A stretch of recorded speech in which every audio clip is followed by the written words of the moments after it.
Hi there, welcome back. Justin here. Yeah, earlier this week on Monday it was about 15 degrees Celsius, and yesterday 34. So the warm weather has rolled in. We had a lot of rain, unsettled weather, and now it's very humid. Today it's about 28 degrees, and that's a busy time with the orchids. Means that they're all getting shuffled around for their summer homes. So my orchids get the luxury, a lot of them, of a winter home and a summer home. So a lot of them going out into the garden now, being shuffled between the greenhouse and the house. We can take a quick look at that. I've also got some really nice Paphs in bloom, amongst other things. So take a look at that. And also I got some quite interesting nepenthes on an import from Borneo Exotics, all the way from Borneo. Some very special plants, I suppose, but yeah, I'm not that experienced with nepenthes, so I hope I haven't bitten off more than I can chew, but I'll show you what I got, and maybe do a little repotting with the nepenthes. See, you can tell me how I'm doing, if I'm doing it the right way or not, but yeah, I will do my best.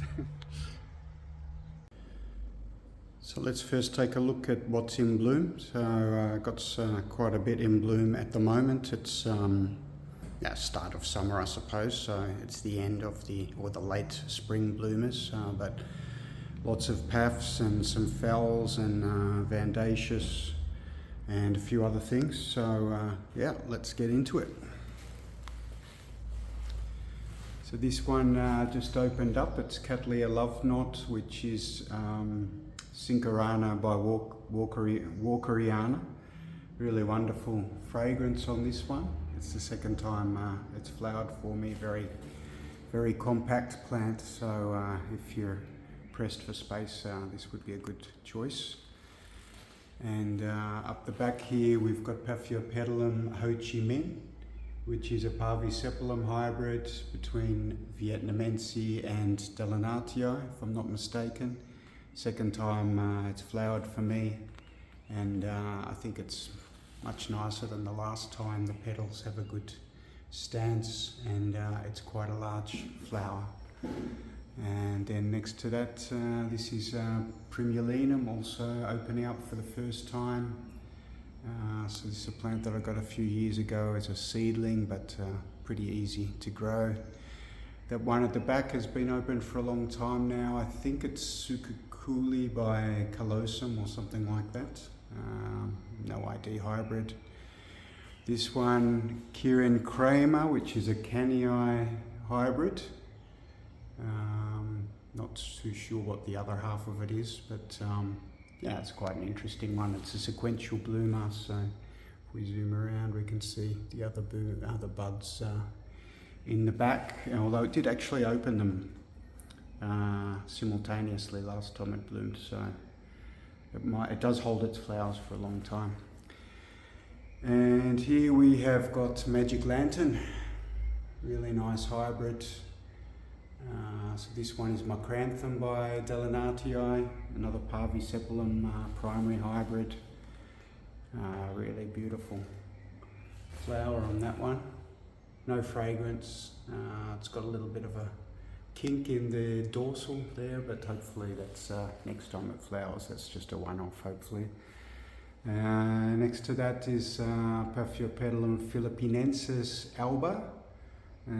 Flowering on a very small plant, so I think this is what they call variety levigatum, which is the short-leaved or the small-leaved variety of philippinensis, because they can get to be really big plants, and it's got 2 flowers on it. There was a third bud which I knocked off, but I think it might have dropped it anyway. It's just a small plant, and you see it's got the little kaiki there coming along, which so that should bloom every year or 2 from now on, so that's great. And I only had it for a couple of years as a seedling. I got it, so very rewarding, unlike some of the other multiflorals that you have to wait years and years for, so I recommend that one.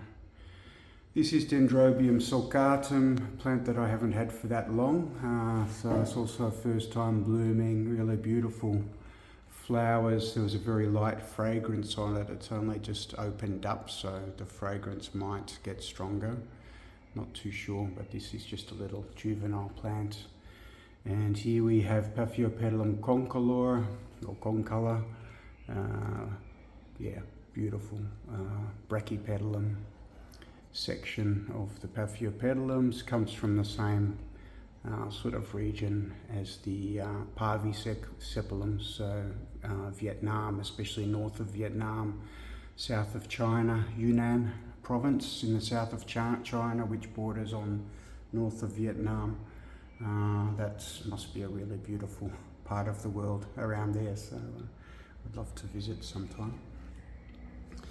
And then here we've got the Paphiopedilum. This is another Paphs primary hybrid, Lindley Kopovitz, which was open last time already. So Malipoense by Delenatii. So you see Delenatii in a lot of these hybrids, but it has quite a high stalk, which I guess it gets from Malipoense, because that one was 80 centimeters high, and I think this one's about 50 centimeters high. And next to that is another Malipoense hybrid, but not primary. This one is Norito Hasegawa by Delenatii, which I think is, Norito Hasegawa is Malipoense by Armeniacum, and then by Delenatii. I'm not too sure if that's correct, but that's what I've got in my mind. So interesting, comes out kind of all white or cream, very light cream colour. No fragrance on this one. This one has the really nice fragrance on it, the mixture between two fragrant species. It's very uncommon for Paphs to be fragrant, but both of those species are fragrant, and it has a very nice fragrance on this one. So I think that would be my favourite of these primary hybrids. Well, it has a very nice flower and also nice fragrance. So can't go wrong really, can you? Here we've got the Brassia aquigera that's just finishing up now, and there the Vanda Muangtong, which is one with the pink lip and the white flower. And here Buddha's Treasure, starting to open up increasingly, so it's looking great. Yeah, and then I've got some more stuff which I already showed last time, so I won't go through that again. But here is the Vanda Cerulean is getting ready to open, so that will be opening shortly. So these are the expensive little nepenthes seedlings. Not sure if I went a bit overboard, but yeah, they're quite small little plants. So if I just pick it up, just to give an indication. This one is Nepenthes glandulifera. So it's a very interesting species, which is hirsute, so it's got covered in hairs, but yeah, in this juvenile phase you don't really see that too much. And the other one here, Ramispina by Reinvartii.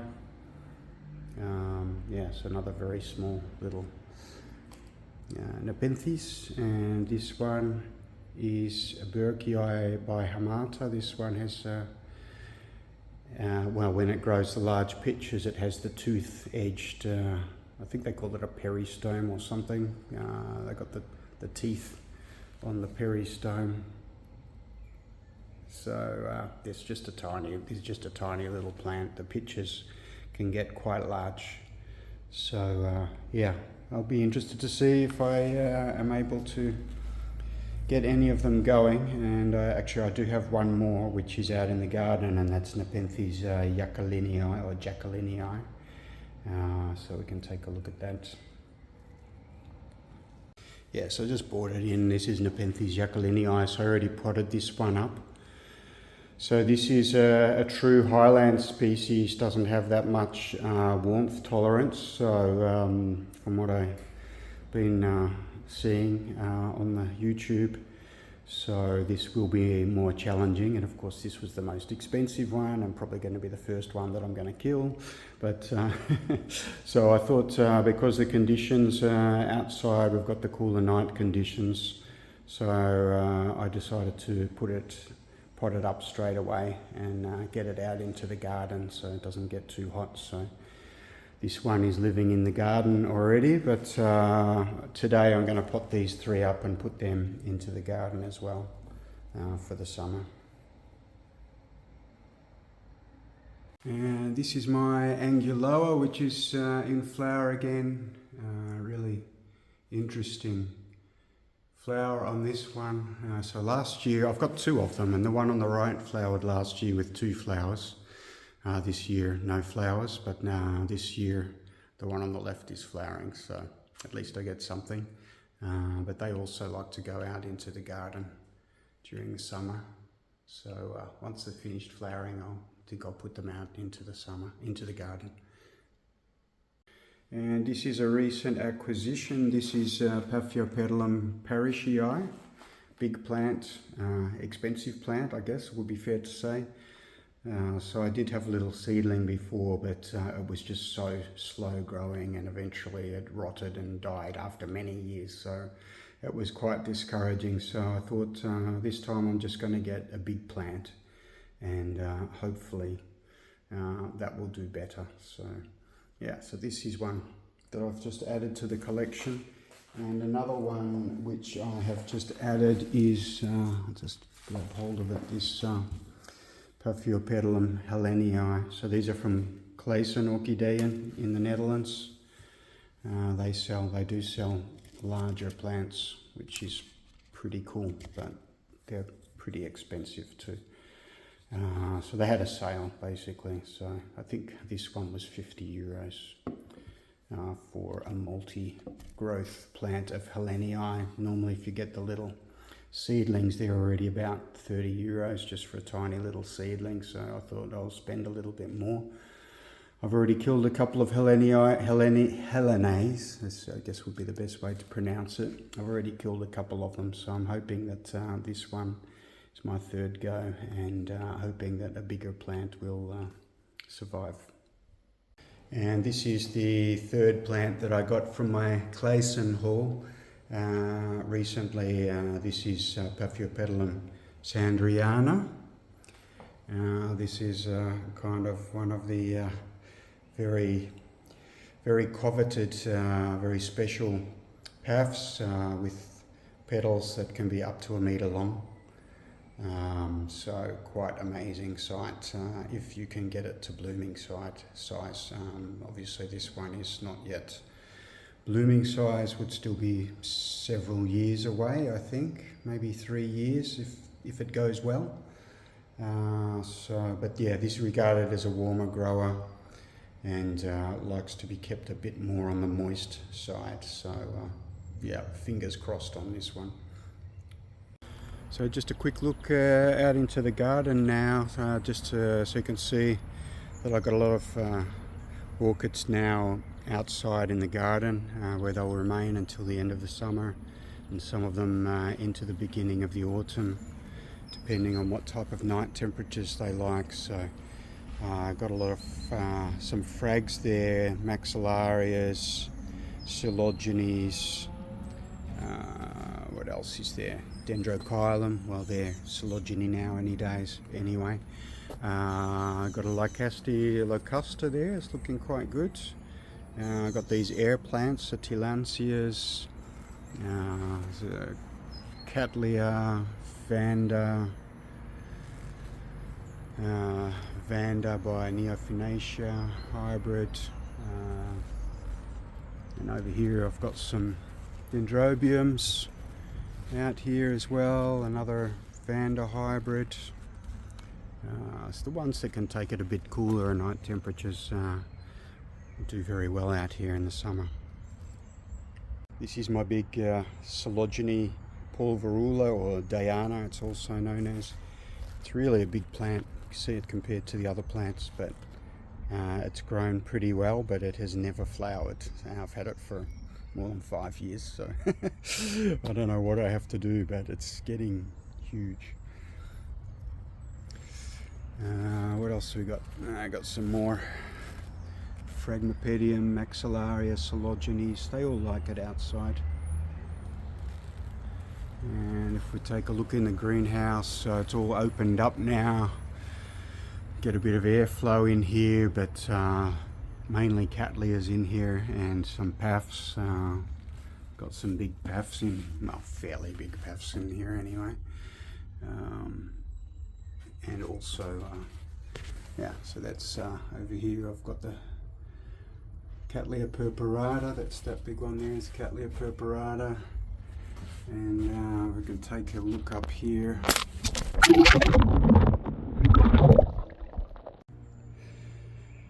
Well, that was exciting, wasn't it? My phone went for a little swim, but fortunately it's completely waterproof, so no damage done. But just goes to show you that if you watch all the way to the end, there might be some special little bonus excitement in there. So that was great. I couldn't have choreographed it better myself.